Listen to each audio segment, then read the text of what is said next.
আর সপ্তাহখানেক বাদেই ঈদ, আর ঈদ উদযাপনের অন্যতম বড় অনুষঙ্গ নতুন পোশাক এবং জুতো। দর্জিবাড়ির ফরমায়েশ কিংবা ফ্যাশন হাউসগুলোয় ঢু মারা শেষে এবারে ক্রেতাদের অনেকেই ছুটছেন পছন্দসই জুতার খোঁজে। দেশীয় বাজারে থাইল্যান্ড বা চায়না থেকে আমদানিকৃত জুতোর পাশাপাশি বেশ ভালো চাহিদা রয়েছে হাতে বানানো এই জুতোগুলোর। রাজধানী মেট্রো শপিং মল রোজাফোর এই আউটলেটে মিলবে এই ধরনের জুতার খোঁজ।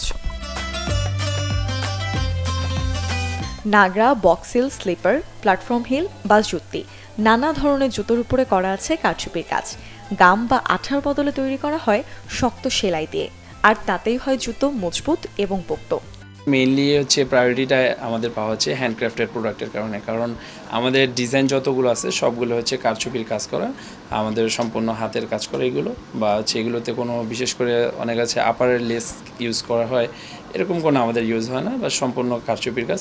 তো অ্যাকচুয়ালি আমাদের কাস্টমারদের কাছে বেশি প্রায়োরিটি আমরা এখান থেকেই পেয়েছি যে আমাদের কারচুপির কাজটার ডিমান্ড ভালো আছে, কাস্টমারদের মন মতো হচ্ছে, পছন্দ মতো হচ্ছে, আর আমরা এটা বেটারটা দেওয়ার ট্রাই করতেছি। দ্যাটস ওয়াই আমাদের প্রায়োরিটিটা একটু বাড়তেছে আর কি। জাস্ট শুধু ঈদ না, অলওয়েজ আমি একটু কমফোর্টেবলটা, ডিজাইন থেকে কমফোর্টেবলটা বেশি প্রেফার করি।